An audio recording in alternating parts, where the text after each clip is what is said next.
Tout d'abord, bonsoir à vous tous et toutes. Et je suis enchantée d'être dans une belle galerie et pour parler de ce thème qui peut paraître surprenant, hein, puisqu'il s'agit de parler de l'art et des symboles, et dans le cadre de la nuit de la philosophie. Comme l'a dit Michel, la philosophie, c'est apprendre à penser. Mais attention, lorsque l'on dit ça, nous pourrions croire que la philosophie, c'est intellectuel. Et ce n'est pas du tout cela. Surprise, n'est-ce pas? Puisque c'est ça qu'on nous a dit jusqu'ici, qu'il fallait rencontrer la raison, et surtout que notre raison devait toujours avoir raison. Et non, la philosophie, ce n'est pas ça. Philosophia, amour de la sagesse. La philosophie est née dans les écoles de philosophie. Et en naissant dans les écoles de philosophie, elle nous a ouvert un spectre, un champ pour rentrer à l'intérieur de tout un monde. Et on va essayer de le faire ce soir au travers de l'art et des symboles. Ce que j'aimerais dire, c'est que depuis la naissance des écoles de philosophie, c'est que l'on nous explique les lois de la nature, les lois de la vie. On nous enseigne, en fait, que peut être le sens de la vie. Non pas que l'on nous donne une définition, mais c'est une démarche d'intériorisation. Donc ça veut dire qu'il y a une quête. Et cette quête se fait comment? Cette quête, en fait, est pour nous aider à relier ce qui est visible à l'invisible. Ça veut dire que dans la vie, dans tout ce que nous vivons, il y a un extérieur et un intérieur. De la même manière que nous nous présentons ce soir avec nos vêtements, avec le corps que nous avons, et qui est l'extérieur de quelque chose d'autre, qui est l'apparence de quelque chose. Et qu'est-ce que c'est ce quelque chose? C'est ça que l'on va essayer de découvrir, puisque ce n'est pas quelque chose d'intellectuel. Nous apprenons donc à penser, c'est vrai, mais avec une forme d'intelligence que peut-être nous avons oubliée. Il s'agit de pouvoir penser, de pouvoir sentir avec cette intelligence du cœur que les Égyptiens appelaient le cœur spirituel. Et donc, par conséquent, ça veut dire qu'on nous ouvre d'autres perspectives. Pourquoi parler des symboles, par exemple? Et j'en ai amené ici quelques-uns et on va faire un exercice pratique tout à l'heure. Puisque il y a l'extérieur et l'intérieur. Ce que nos yeux physiques observent, voient, nous voyons dans un premier degré. Par exemple, j'ai devant moi 3 personnages. Alors, mes yeux physiques voient 3 personnages. Mais ceci pourrait rester là. Mais en fait, la réalité de l'art, et surtout la réalité des symboles, c'est de ne pas rester juste avec la forme, mais c'est de rentrer à l'intérieur de cette forme. Donc c'est un autre mouvement qui nous est demandé. On ne peut pas simplement juste dire « Ah oui, c'est beau, c'est pas beau. J'aime, je n'aime pas. » C'est un peu plus profond que ça. Et c'est-à-dire que tout ce qui est autour de nous, que ce soit des tableaux, que ce soit des objets, des sculptures, en fait, ça nous interpelle. Il y a un appel qui se fait. Et cela appelle quoi? Ben, ça va dépendre de chacun d'entre nous. Je suis sûre que dans cette galerie, les réactions des personnes qui viennent voir les tableaux sont toutes différentes. Mais ceci est fait pour convoquer quelque chose à l'intérieur de nous.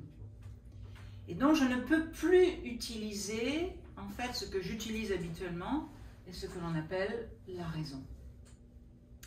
La raison, elle est rigide parce qu'elle va vouloir se dire, bon, combien ça mesure, c'est quoi les couleurs et surtout combien ça coûte. Donc ça c'est la raison, vous voyez, qui met tout dans une classification. On a besoin de la classification, c'est très intéressant, mais ce n'est pas suffisant. Il y a un autre monde, et nous tous, ici, comme tous ceux qui ne sont pas ici, nous avons besoin d'entrer en contact avec quelque chose d'autre, avec un autre monde, un autre plan. Et la question pourrait être, mais existe-t-il d'autres plans qui sont au-delà de ce que voient mes yeux physiques? Ça, c'est une question. Je ne veux pas vous proposer une affirmation. Ce que j'aimerais vous proposer, c'est juste un petit chemin qu'on va faire ensemble et on va essayer de voir si tous ces philosophes anciens avaient une vision profonde. Est-ce qu'ils nous prennent par la main et ils sont capables de nous emmener dans d'autres dimensions? Si dans les écoles de philosophie, on nous enseigne que le visible n'est que le reflet de l'invisible, alors ça va nous prendre un outil, ça va nous prendre quelque chose pour que nous puissions rentrer en contact avec l'invisible, sauf si ça ne nous intéresse pas. Si vous êtes là, je pense que vous voulez aller plus loin. Alors, qu'est-ce qui va nous permettre de rentrer en contact avec l'invisible? Qu'est-ce qui va nous permettre de rentrer en contact avec ce qui ne peut pas passer par la raison?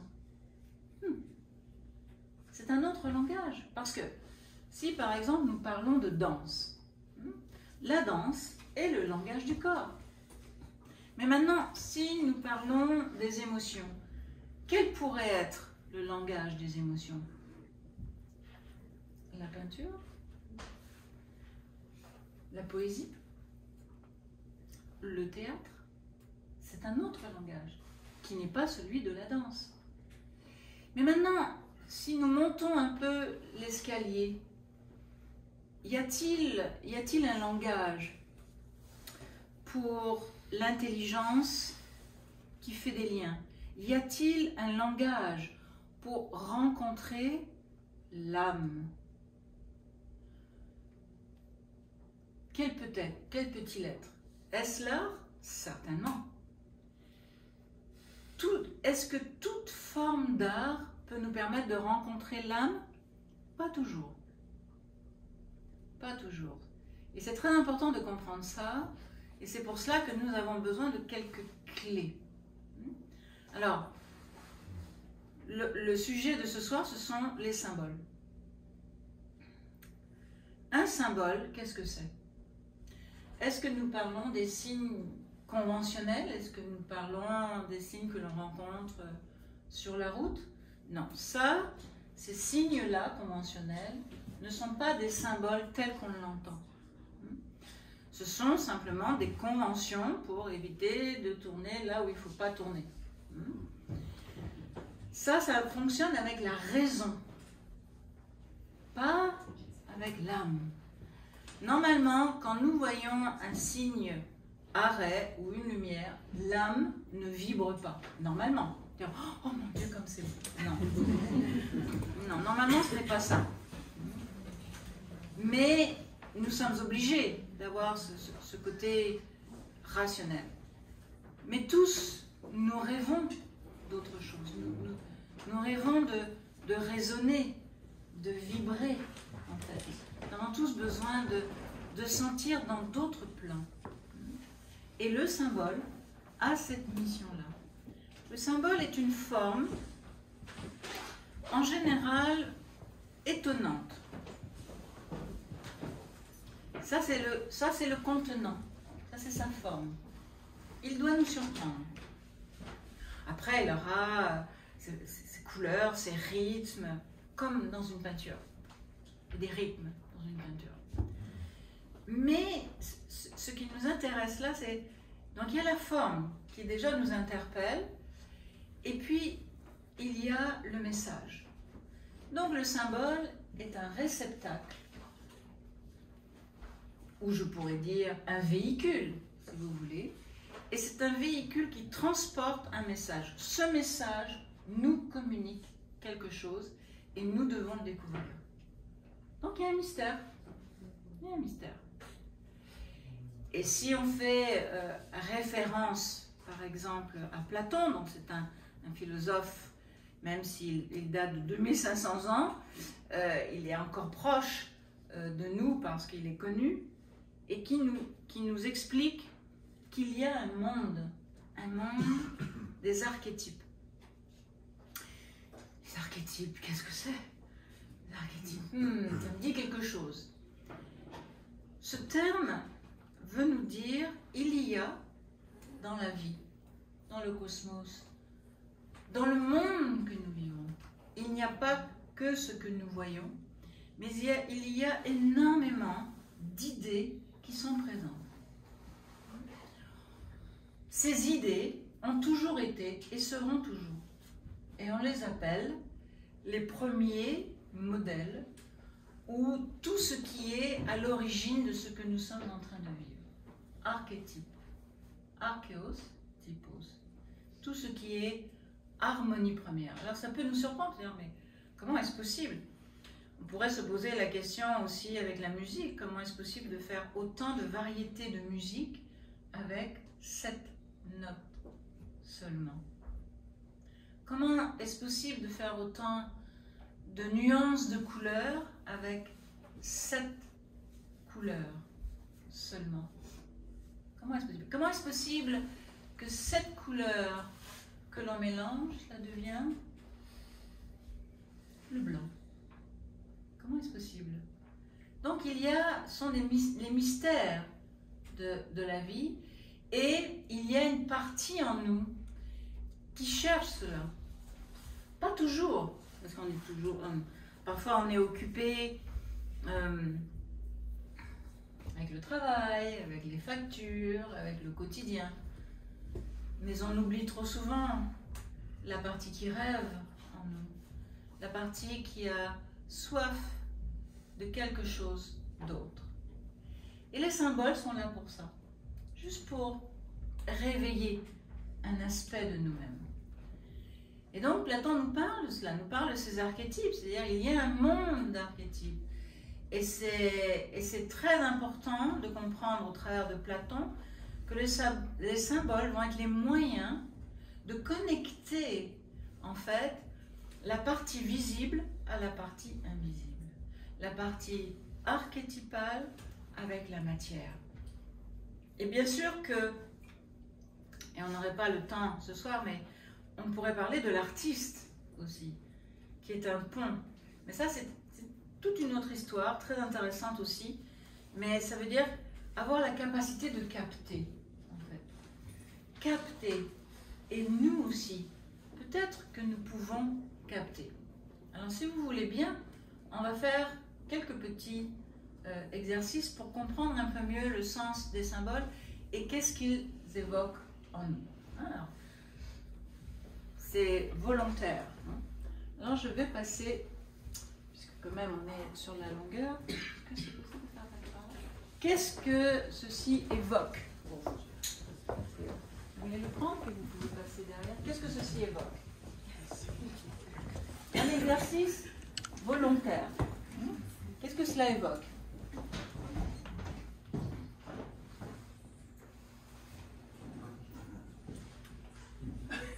Non, il ne faut pas avoir peur, non. Non, au contraire. Il faut rentrer à l'intérieur. Observons-le. Pour ceux qui l'ont vu, qu'est-ce que cela évoque? Un coquillage. Alors, un coquillage, très bien. Allons plus loin. Pyramide d'Égypte. Pyramide d'Égypte, intéressant, c'est la forme, donc. Hein? Une spirale. Une spirale. Quoi encore? Le bruit de l'océan. Le bruit de l'océan, très bien. Très bien. Attends. Il s'agit de se laisser porter. Hein? Qu'est-ce que cela évoque? Des vacances. Des vacances. On a besoin tous de vacances. Une évolution. Ouh, que c'est bon. Parce que la spirale est le symbole de l'évolution. Absolument. Et C'est un élément naturel. Ouais. Donc, ça veut dire qu'il existe une catégorie de symboles qui sont déjà naturels. Ils sont là pour nous. Ils nous délivrent un message. Et vous voyez, chacun l'a rencontré. Ils reviennent, hein, les coquillages. Hein.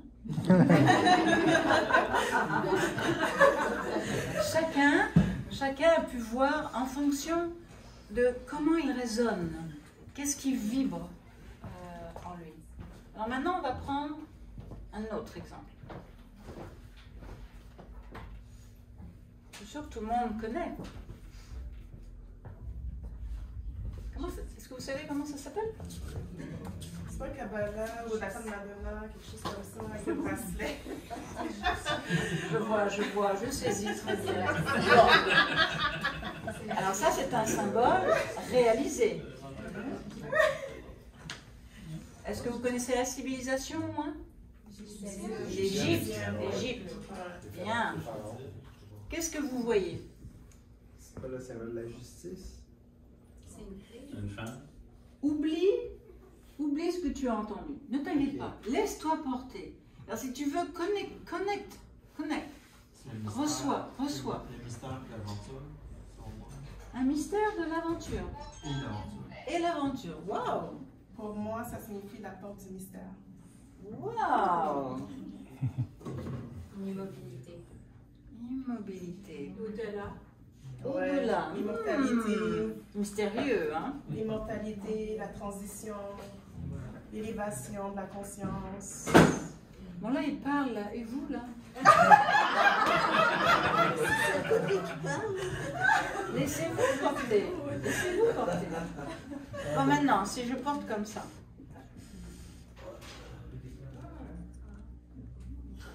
C'est une clé. C'est bien. La clé qui ouvre la porte des mystères. N'est-ce pas? Intéressant. Bien. Maintenant, alors ça, c'est un symbole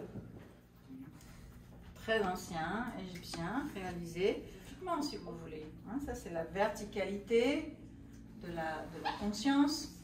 Ça, c'est l'horizontalité et le soleil qui naît à l'horizon. Donc, très souvent, appelée la clé de vie. Et si vous regardez en rentrant quelques images égyptiennes, vous allez voir que ce sont les dieux qui les portent. Alors, pour l'instant, je suis une déesse, vous voyez, je porte la clé. Alors, j'ai le droit à ce plaisir de quelques minutes. Bien. Autre.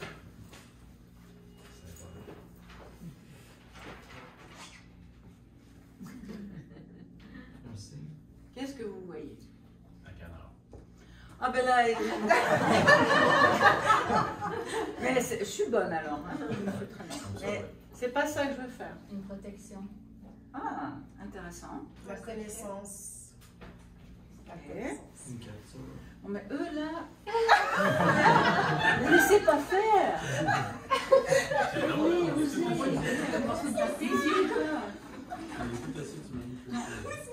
allez comme ça. En fermeture. Oui, c'est ça. On se laisse porter. Le mystère. Mystère. Bon, alors les bavards, là. Là, ils sont timides. Là, c'est les timides. Là, c'est les bavards. Un secret. On préserve. Donc, ça veut dire qu'il y a quelque chose. Hein? Vous sentez qu'il y a quelque chose à l'intérieur? Capture. Capture. Il y a quelque chose à l'intérieur, vous pensez? Non. Non? Bah alors. Ça peut être l'énergie de la lien. Ah,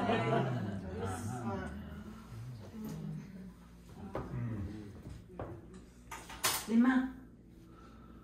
Les mains sont des symboles.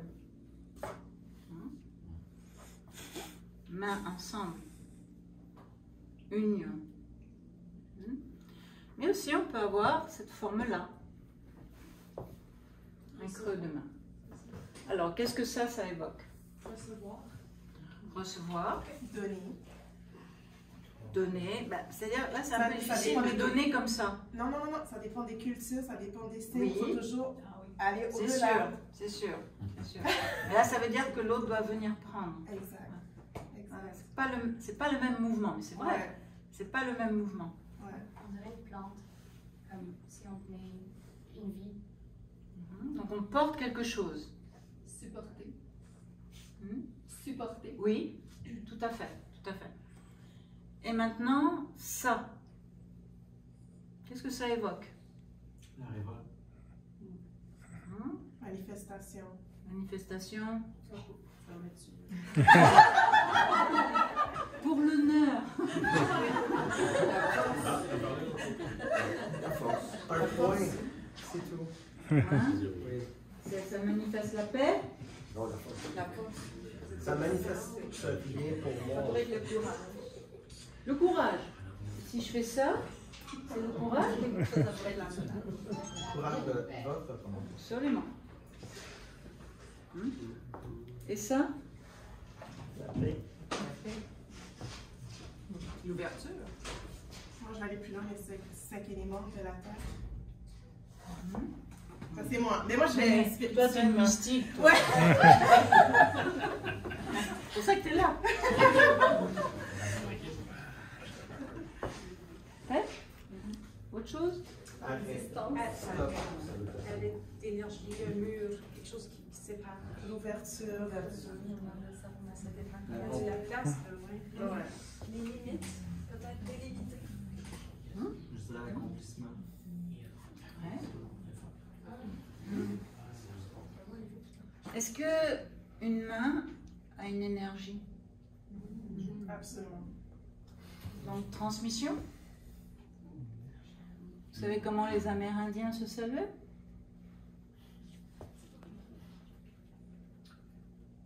Oug. Ah ouais. Et les Égyptiens? Vous le savez? Même chose.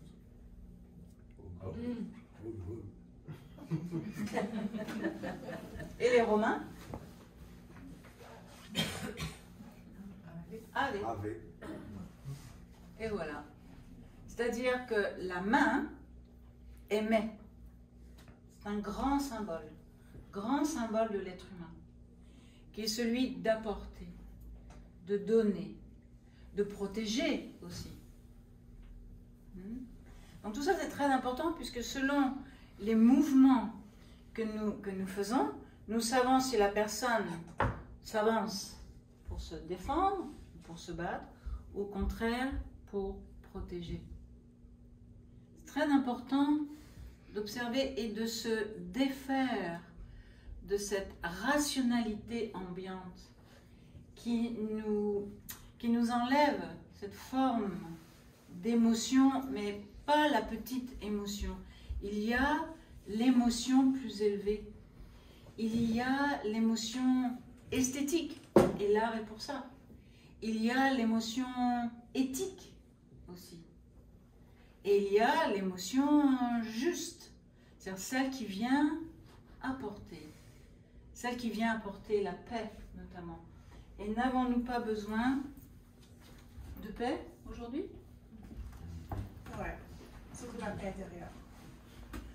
Ben, oui. Et il faut savoir comment on va la construire, cette paix. Puisque visiblement, nous ne savons pas.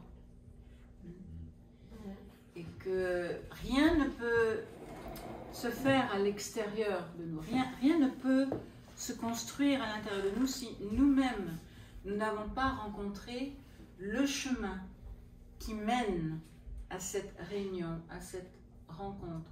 C'est pour ça que nous avons besoin d'aide, nous avons besoin de quelque chose qui nous aide et qui nous appuie, et surtout, je dirais, qui réussisse à élever un peu la conscience.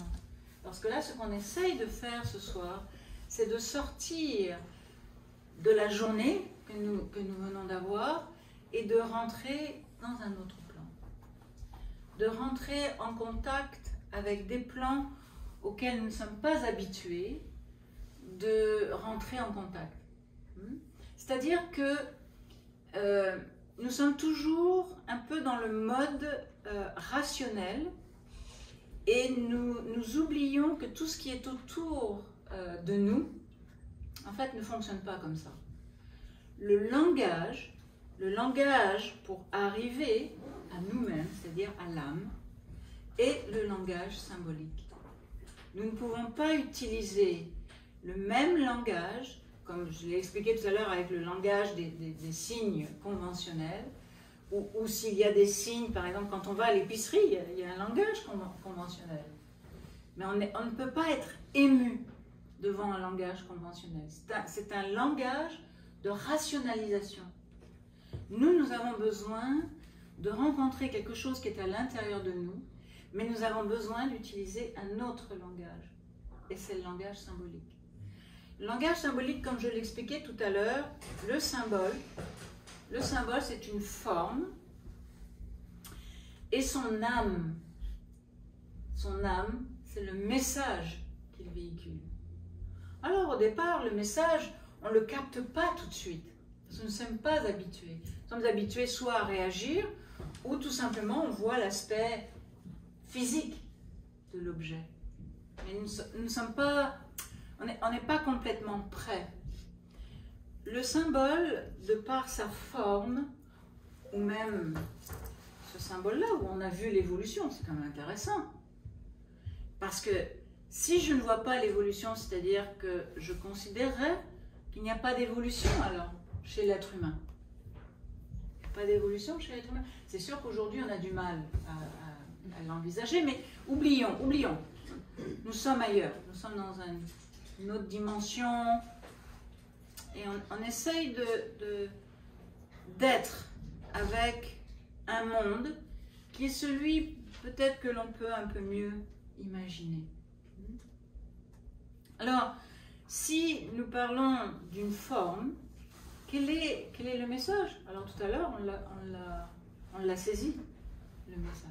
C'est l'âme de ce coquillage, ou aussi cet objet, cette anque, qui est en train de nous délivrer de par sa forme étrange, puisqu'en fait c'est une croix. C'est une croix en C, on dit. Mais de par sa forme étrange, elle nous oblige non plus à fonctionner comme d'habitude, c'est-à-dire, bon, alors, c'est doré, c'est lourd, c'est léger, c'est pas grand, etc. Non, ça n'a plus rien à voir, ça ne nous intéresse pas. Vous savez, c'est comme dans les musées, quand on voit, bon, alors ça pèse tant, cette chose-là, c'est telle couleur, ben ça on le voit, et c'est de telle date. Mais on n'en sait pas plus, on veut savoir le message. Et tout dans les musées, si vous y êtes allé, tout est message. Tout ce que les anciennes civilisations nous ont laissé, ce sont des symboles. Et interpeller quoi? D'autres facultés. Pas les facultés de la raison raisonnante. Non, c'est pas ça. Oubliez ça. Mais de nous élever à un plan que nous appelons l'intuition. Et l'intuition, c'est un peu mystérieux. Je sais que tout le monde pense qu'il a de l'intuition, mais on peut mélanger, on peut confondre le pressentiment avec intuition. Tout le monde a du pressentiment. Hein? L'intuition que demain il va neiger. Ça, c'est pas l'intuition. Vous voyez?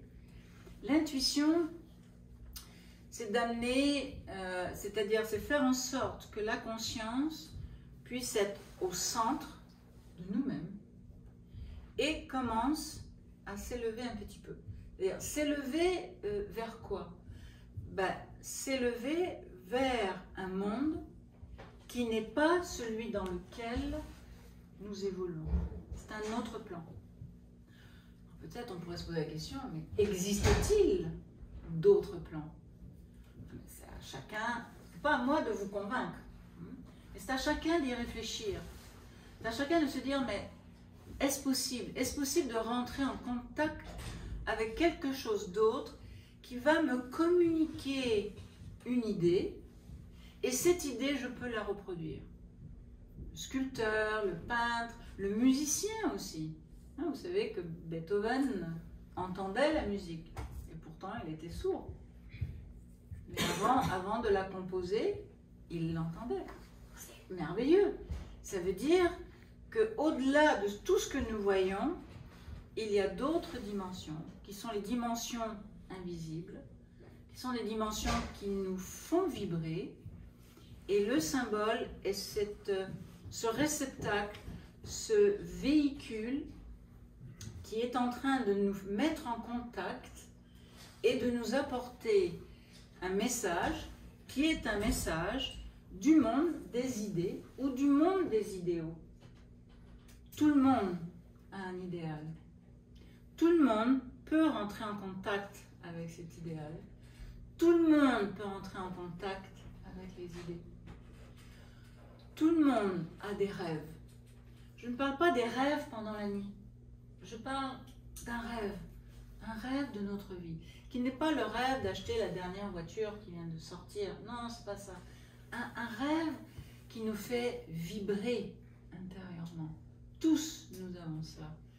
Et les symboles viennent nous interpeller pour créer une résonance à l'intérieur de nous. Alors, comment on peut s'aider de ça? Parce que, par exemple, si à la maison, vous avez un tableau ou deux, ou des sculptures, ou des peintures, peu importe, si vous créez une ambiance, cela a un impact sur nous. Parce que ça n'a pas qu'un impact physique, ça a un impact sur notre énergie, qui n'est plus tout à fait physique. Ça a un impact sur nos émotions, ça a un impact sur nos pensées. Et là, se passe quelque chose. Se passe le fait que notre caractère commence à changer. Parce qu'il y a dans notre maison, dans notre espace, il y a donc des formes, il y a des couleurs, il y a des rythmes. Ces rythmes-là peuvent être aussi bien des rythmes de couleurs, des rythmes dans la sculpture, des rythmes dans l'objet. C'est un rythme, ça. Hein, quelqu'un a dit tout à l'heure, c'est statique. Ah, c'est à réfléchir si c'est aussi statique que ça. Mais vous voyez, d'ailleurs, au départ, ça peut paraître, et après, je peux apprendre à contempler l'objet ou le tableau pour rentrer à l'intérieur. Donc, je veux dire par là que nous sommes trop habitués à regarder juste à la surface. Et c'est ça qui nous est difficile parce que finalement, nous n'arrivons pas à rentrer trop en contact avec nous-mêmes. Un symbole, ou parfois nous le retrouvons dans l'art, un symbole délivre un message. Son message, c'est son âme, et son âme nous contacte comme cela, de âme à âme. Ce n'est pas un contact de raison à raison. Il n'y a pas de raison là. Là, il y a un message. Là, on nous interpelle. Là, on nous dit, contemple, médite, concentre-toi. C'est ça qu'il nous dit. Et découvre-moi. Hein, je prends cet objet-là parce qu'il est connu. Donc, il nous demande, découvre-moi. Apprends de mon message. Et donc, pour cela, on dit que les symboles sont des véhicules et pour essayer de nous interpeller et de nous provoquer. Ça, c'est très important. Provoquer quoi? Des sens intérieurs, des facultés intérieures, qui ne sont pas celles que nous utilisons tous les jours. Ce n'est pas de ça dont on parle. Nous avons tous des facultés, mais il y en a d'autres. Il y en a d'autres qui ne sont pas suscitées. Il y en a d'autres qui ne sont pas interpellées. Et nous avons besoin de ce monde des symboles. Nous avons besoin de l'art parce qu'il ne passe pas du tout par l'intellect. C'est pour ça que l'art et les symboles ne dépendent pas, quand on veut rentrer en contact avec eux, ils ne dépendent pas de notre académisme. Que tu aies un diplôme ou pas, ça n'a pas d'importance. Nous sommes tous égaux face à l'art et face au symbole. Tous, nous sommes l'expression d'une âme et tous nous avons besoin que l'on nous parle à à l'âme, que l'on évoque cette sensibilité-là. Alors, pour rentrer en contact avec les symboles, on ne peut pas simplement juste les lire au premier degré. Vous voyez? C'est-à-dire, oui, c'est sûr, c'est un coquillage. Va plus loin. Va plus loin. Ne t'intéresse pas aux matériaux. Hein, même ça, c'est un matériau. Hein, mais va plus loin. Qu'est-ce que ça évoque? Hein? Sa forme, sa couleur, si vous voulez. Mais c'est parce que là, il faut rentrer plus en profondeur, en réalité. Mais ça demande un peu de temps. Et nous, on est toujours en réaction. Il faut toujours réagir aux apparences. Puis aussi, si je dis quelque chose d'un petit peu plus étrange, que vont penser les autres? On a besoin, à un moment donné, de parler d'un autre langage.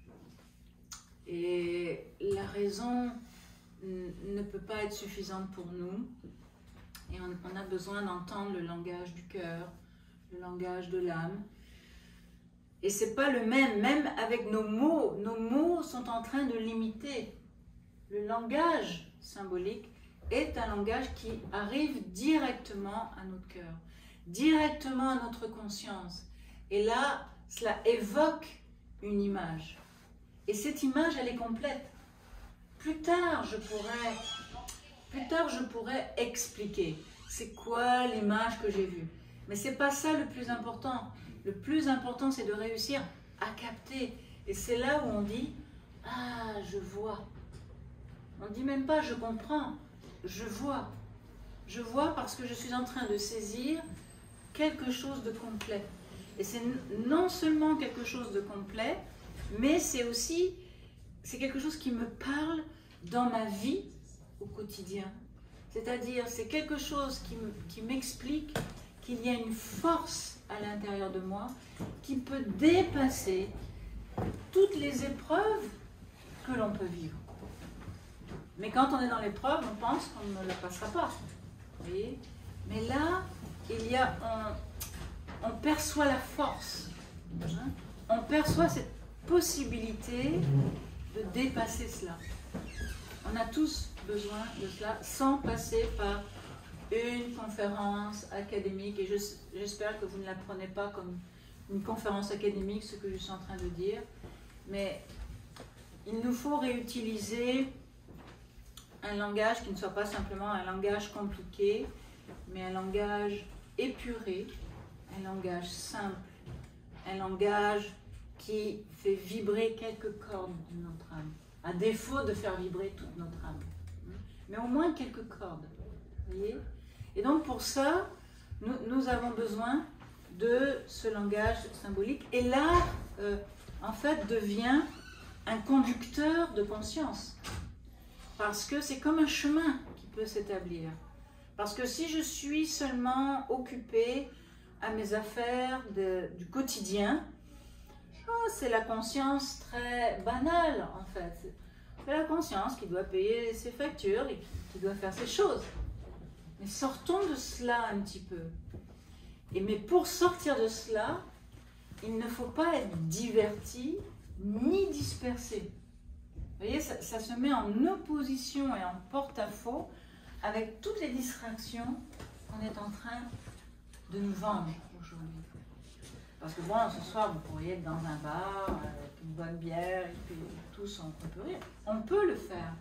Mais ceci dit, ce n'est pas ça qui nourrit notre monde intérieur. On a besoin, c'est un impératif, comme dirait Kant, un impératif catégorique de l'âme. C'est-à-dire une nourriture qui nous rappelle qui nous sommes, d'où nous venons. Ne croyez pas qu'il faut lire des milliers de livres pour savoir d'où l'on vient et qui l'on est. Non, ça ne marche pas. Ça ne marche pas. La philosophie que nous enseignons à Nouvelle Acropole n'est pas dans ce sens-là. C'est pas qu'il faut tout lire. C'est bien de lire, c'est très intéressant. Ce n'est pas suffisant. Ce n'est pas suffisant. Ça veut dire que je dois réussir aussi au travers de mon quotidien à rencontrer quelques mystères.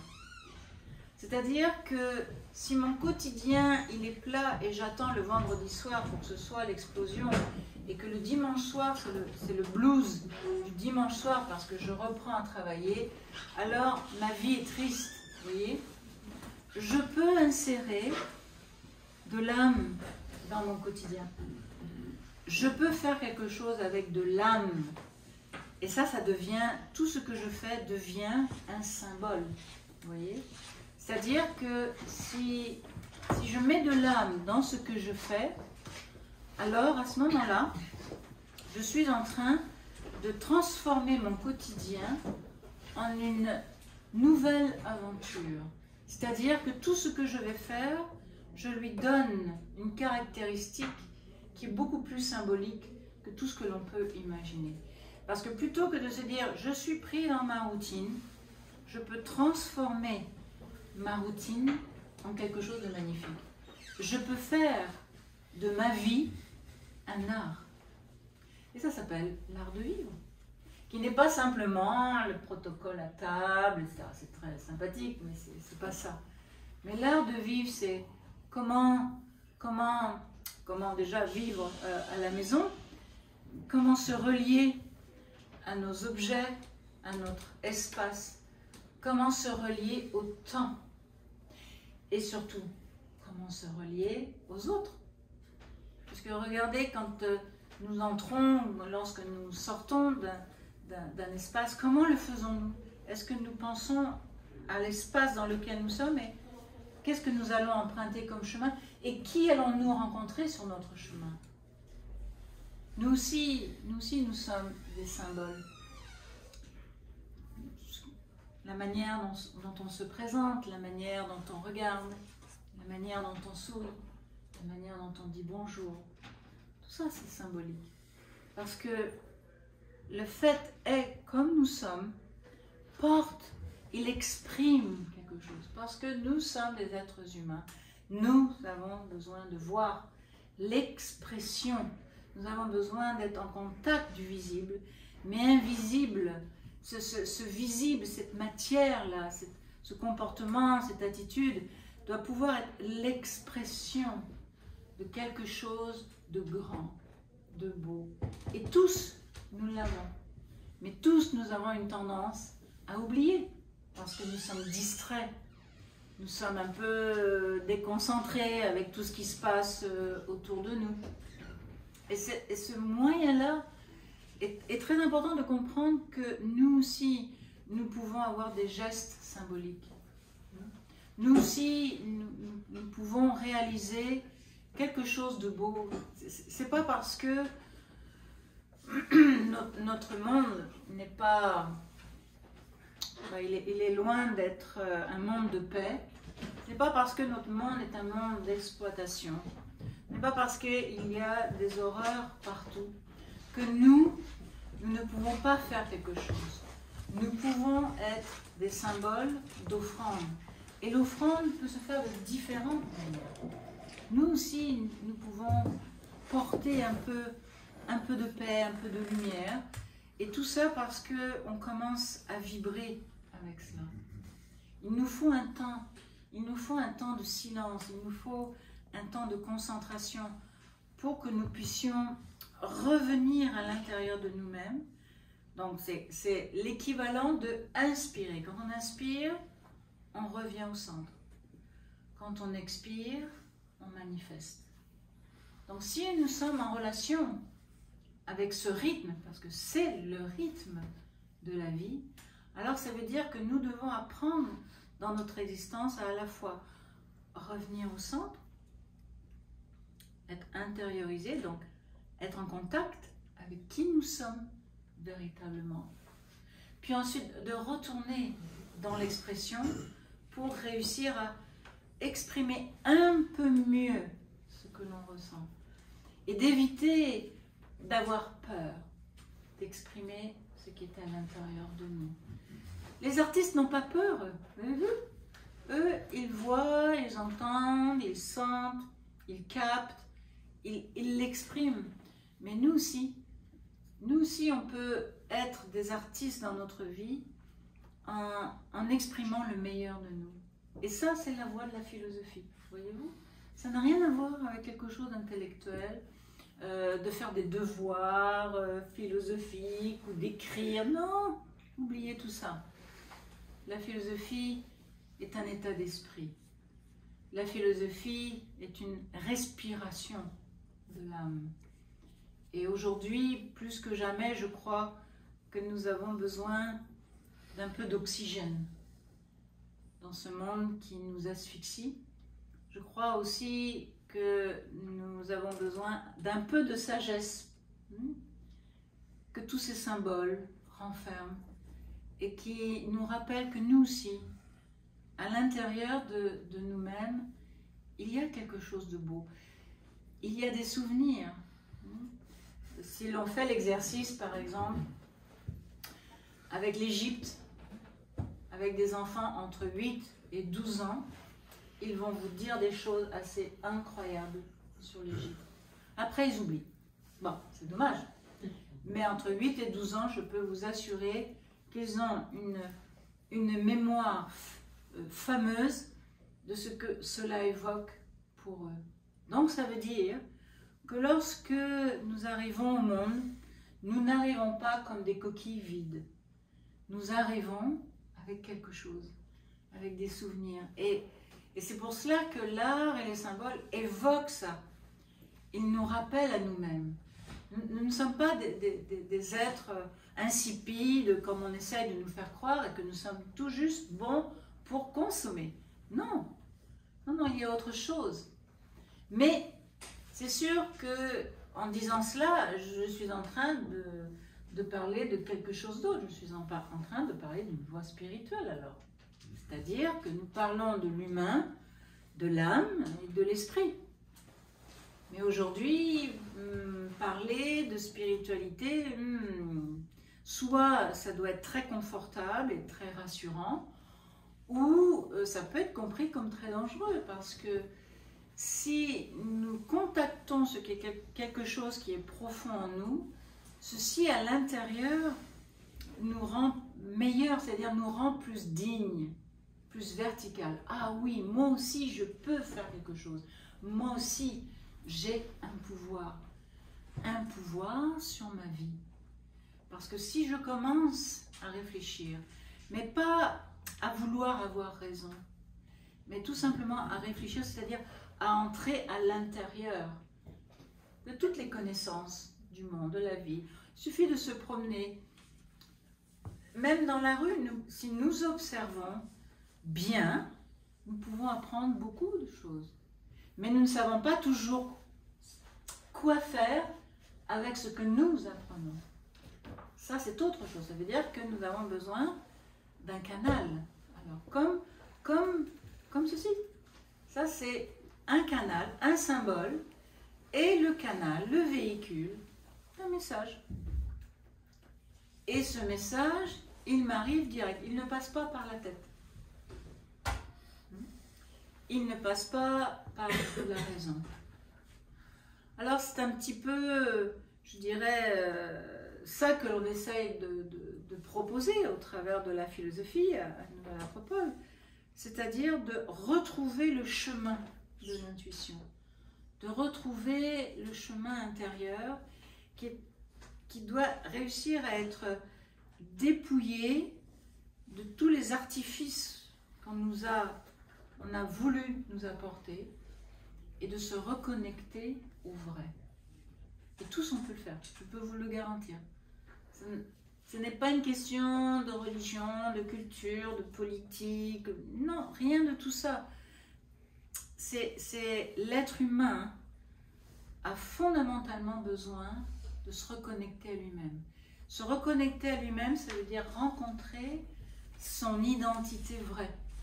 L'identité qu'on nous a collée aujourd'hui est une identité artificielle, apparente, formelle.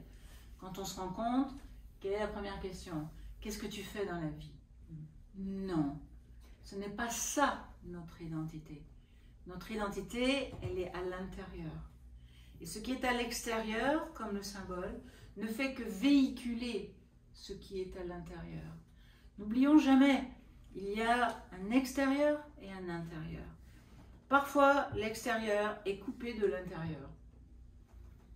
C'est le système dans lequel nous vivons. Et il s'agit de reconnecter. La philosophie la philosophie appliquée d'Orient et d'Occident cherche à reconnecter l'intérieur à l'extérieur. Se reconnecter à soi, rencontrer son identité, pour faire quoi? Pour être fidèle à soi-même, pour être fidèle à ses valeurs, fidèle à ce qui est créé, nos fondations, ce qui sont nos fondations propres. Même si quelqu'un nous dit c'est stupide, etc., il faut aller jusqu'au bout. Si pour nous, une valeur comme le beau ou le bon est fondamentale, alors ça veut dire que nous devons y rester fidèles. La fidélité n'est pas simplement la fidélité dont on parle entre les êtres humains. La fidélité, c'est un grand symbole. Et le plus grand symbole pour l'humain, c'est d'être fidèle à son idéal de vie. Quel est le sens que nous voulons donner à la vie? Ça, c'est fondamental. Et est-ce que je vais être fidèle au sens que je vais donner à ma vie? Parce que ça va coûter à un moment donné. Il va y avoir des efforts à faire. Donc par conséquent, je crois, et j'en suis convaincue, puisque nous le voyons partout dans le monde, au travers de toutes les écoles qui existent, comme Nouvelle Acropole, c'est que chacun de nous peut, s'il n'est pas satisfait du destin ou de la vie qu'il a, il peut redessiner. Il peut redessiner parce qu'il peut arriver à comprendre que rien n'est figé, rien n'est statique. La vie, elle est flexible. Et on le voit dans les peintures, on le voit dans les symboles. Oui, est-ce qu'il y a quelque chose de statique et de figé dans ce coquillage avec la spirale? La spirale est en train d'indiquer un mouvement, et un mouvement ascendant. Ça veut dire que la conscience humaine peut avoir ce mouvement ascendant. Mais c'est à nous de le retrouver. Personne ne va le faire pour nous. Mais nous avons besoin d'aide. Nous avons besoin d'être entourés. Nous avons besoin de retrouver le chemin de la connaissance philosophique, mais d'une philosophie appliquée et d'une philosophie universelle. Pas simplement la philosophie de un tel ou d'un tel. Non, c'est pas ça. Parce que même si on parle de Platon et des archétypes, c'est magnifique, mais ce n'est pas la philosophie de Platon. Platon ne fait que exprimer, au travers de son œuvre, qu'il existe des archétypes. Le beau, le bon, le vrai et le juste. Génial. Tout le monde aimerait rencontrer ces archétypes-là. Et c'est tout à fait possible. Et ça, c'est la voie de la philosophie, au travers des symboles. Je ne peux pas raconter tout au niveau des symboles, puisque quand on étudie les civilisations, on va voir que c'est énorme, c'est tout un cycle d'études sur les symboles, mais c'est de rencontrer la grande aventure de la conscience humaine. Et nous faisons partie de cela. Nous avons en nous toute l'histoire des civilisations. Et aujourd'hui, nous sommes porteurs de cette histoire et nous pouvons redessiner. Au nom, je dirais au nom d'un futur meilleur, osons le faire. Ne soyons pas soumis à tout ce qui se passe dans ce monde. Il ne faudrait pas croire que c'est toujours pareil et que toujours il y a des problèmes et que toujours ça va aller mal. C'est-à-dire, et oui, il y a des cycles dans l'histoire, il y a des cycles. Il y a des cycles, même la nature nous l'enseigne. Oui, il y a des cycles. Mais nous pouvons aussi apprendre à vivre avec les cycles. Et, comme on dit souvent à la Nouvelle Acropole, si nous sommes nés dans cette époque, c'est certainement qu'il y a quelque chose à faire. On peut aimer, pas aimer cette époque, mais ça veut dire que nous avons un lien spécifique, nous avons un destin qui est lié à cette époque. Alors peut-être que nous pouvons faire quelque chose. Alors juste au nom de ce futur meilleur, je crois que l'aventure d'essayer de se concentrer, d'essayer de se mettre en contact avec les symboles, avec l'art, c'est juste pour se redécouvrir quelques sens intérieurs que nous appelons les pouvoirs latents. Ce ne sont pas des pouvoirs surnaturels, hein, ne pensez pas ça. Les pouvoirs latents, ce sont des pouvoirs en l'être humain qui dorment et par conséquent qui ne sont pas réveillés. Et nous, on dit à un moment donné, il faut que ces pouvoirs latents se réveillent. Et un de ces pouvoirs latents, c'est l'intuition. Tous, nous pouvons le faire. C'est pour cela que si nous quittons le premier degré, juste l'œil physique, et que nous essayons de rentrer à l'intérieur de ce qui est autour de nous, nous allons réaliser qu'il y a d'autres plans, d'autres mondes, et que nous pouvons apprendre à travailler avec ça, et devenir par conséquent un peu meilleur, un peu plus affiné, un peu plus calme. Vous ne trouvez pas qu'on a besoin d'être calme aujourd'hui? Le monde n'est pas calme. Et si nous devenons tous fous, qu'est-ce qu'on va faire? Il faut bien qu'il y ait des gens qui soient calmes, non? Et nous, on peut le faire peut-être. Donc voilà, alors je ne voulais pas trop parler, on peut se laisser un peu de temps s'il y a des commentaires, des questions. Mais ce que je voulais vous communiquer, c'est qu'il y a un escalier. Et nous pouvons tous le prendre. Cet escalier va du visible vers l'invisible. Et l'escalier, pour nous, c'est le symbole. C'est celui qui peut nous permettre de passer du monde des apparences à un monde d'intériorité. Que nous avons tous aussi des apparences. Tous aussi, nous avons des comportements apparents. C'est comme ça qu'il faut faire. Mais tous aussi, nous avons une intériorité. Et ça peut être tellement enrichissant de rencontrer cela. Parce que je crois que les jeunes générations, même si elles sont nées presque avec le téléphone dans la main ou tous les jeux vidéo, je crois qu'on est en train de tuer leur imagination et leur intuition.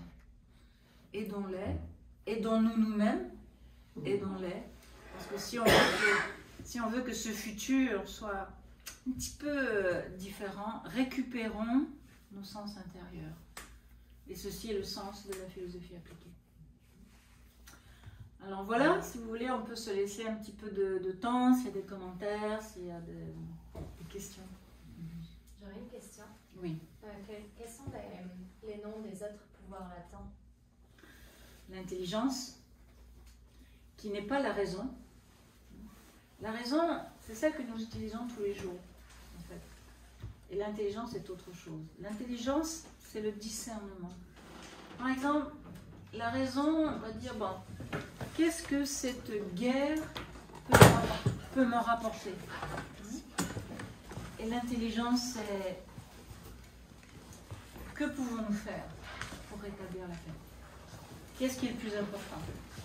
De tirer profit ou de faire qu'il y ait le moins de morts possible? Ça, c'est l'intelligence.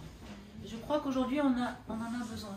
Je sais que tout le monde se dit intelligent, surtout dans les gouvernements, mais je ne crois pas que ce soit de l'intelligence. C'est surtout du profit et toujours avoir raison. Parce que cette guerre qui existe actuellement aurait pu être arrêtée. Si on aime l'humain, si on aime l'humanité, on arrête la guerre. Les Égyptiens voyaient les pays en guerre comme des êtres belliqueux et sous-développés. Je crois qu'aujourd'hui, il y a beaucoup de sous-développement qui n'est pas là où on croit. Hein, parce qu'on pense toujours que c'est les pays sud-américains qui sont les pays sous-développés. Je pense que peut-être il faudrait revisiter tout ça. Donc, le sous-développement, il n'est pas extérieur, il est à l'intérieur. Développons les pouvoirs plus profonds. Et la volonté de manifester l'harmonie. La volonté, ça peut paraître un peu... ça pourrait nous paraître bizarre, banal, comme pouvoir l'attendre.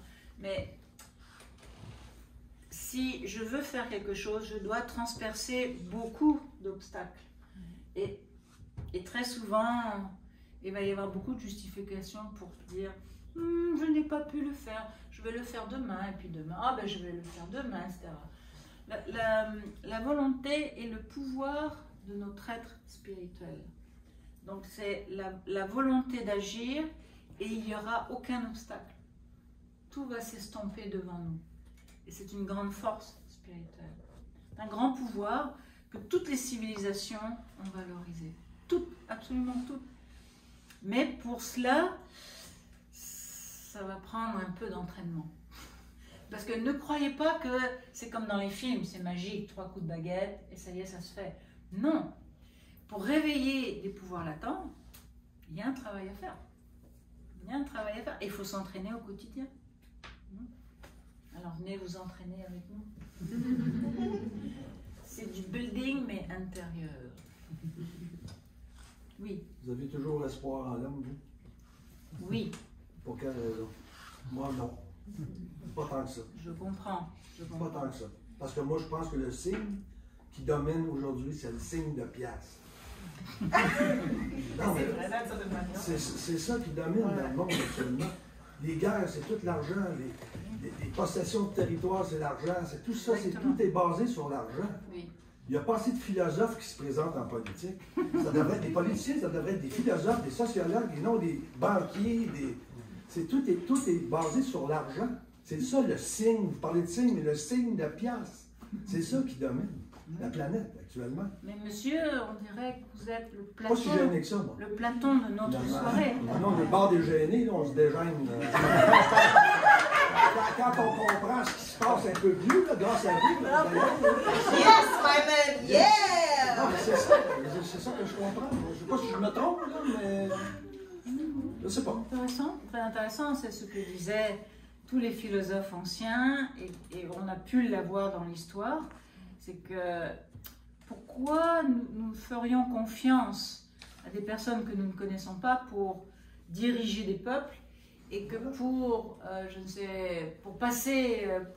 conduire une voiture, il faut absolument passer son permis de conduire et avoir le code de la route. Donc il y a quelque chose qui n'est pas normal à ce niveau-là. Et effectivement, pour conduire des peuples, il faut savoir se conduire soi-même. Ben oui, voilà. C'est déjà le premier examen de base. Et c'est la voie du philosophe. Se conduire soi-même, c'est-à-dire être intègre. Et surtout, être moral. Parce que on ne peut pas arriver à la philosophie sans la morale. Vous voyez ? Et aujourd'hui, il y a peut-être un petit problème là de morale. Un petit.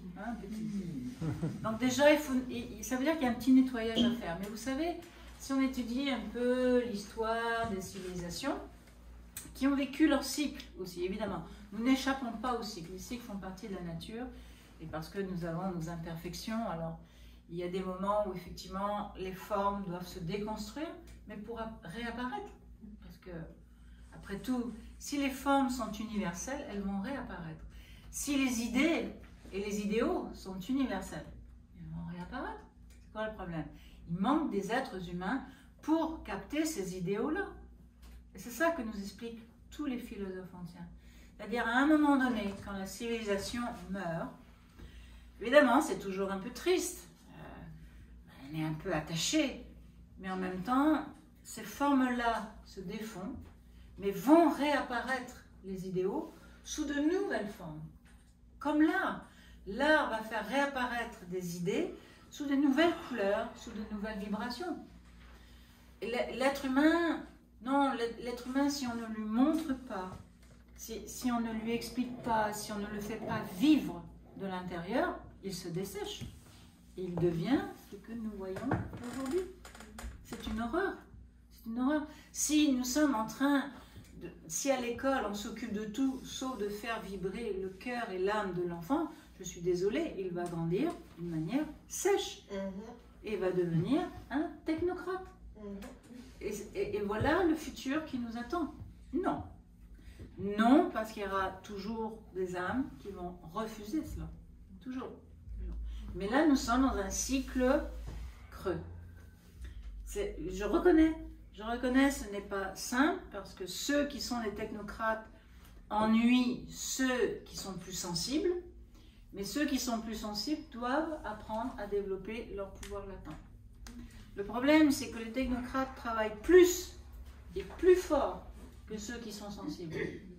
C'est ça. C'est pas des blagues. Non, c'est ça. Parce que ceux qui sont sensibles, oh, je suis sensible, oh, ben je peux rien faire. On s'en va bien loin, là, comme ça. Ben non, c'est sûr. Il y a un moment donné, il faut se bouger, il faut faire quelque chose. On ne peut pas rester de cette manière-là. Il faut absolument croire en l'être humain. Il est la clé. Ouais. Il est la clé. Évidemment.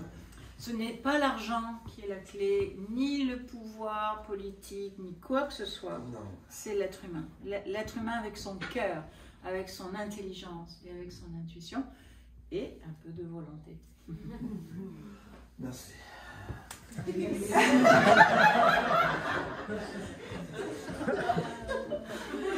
Ben, excuse-moi, c'est quoi ton nom? Je m'excuse. Pierre. Pierre, moi c'est Vanessa, mais je vais juste ajouter quelque chose. Vas-y. Parce que ça m'a tellement interpellée, puis je sais qu'il y a du monde qui vont comprendre. N'oublie pas aussi, il y a la matrice.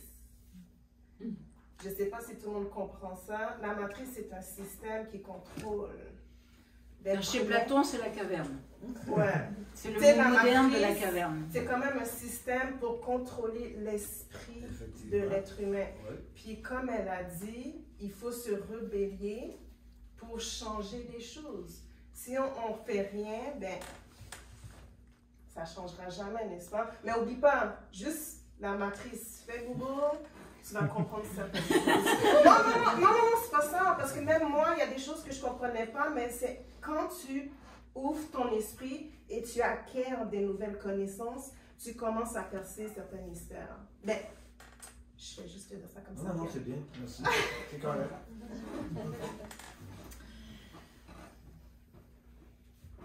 J'espère que vous avez passé un Mon bon Dieu, oui. moment. Oh my God, oui! J'espère que vous Ça nourrit nos âmes.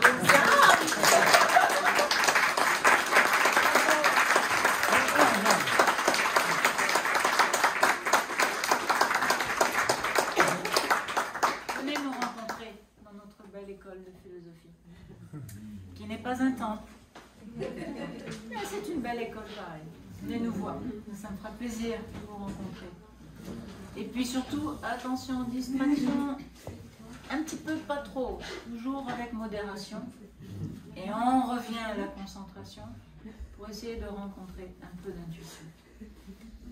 Merci beaucoup. Bonne fin de soirée. Simon, rapidement. Merci à Catherine.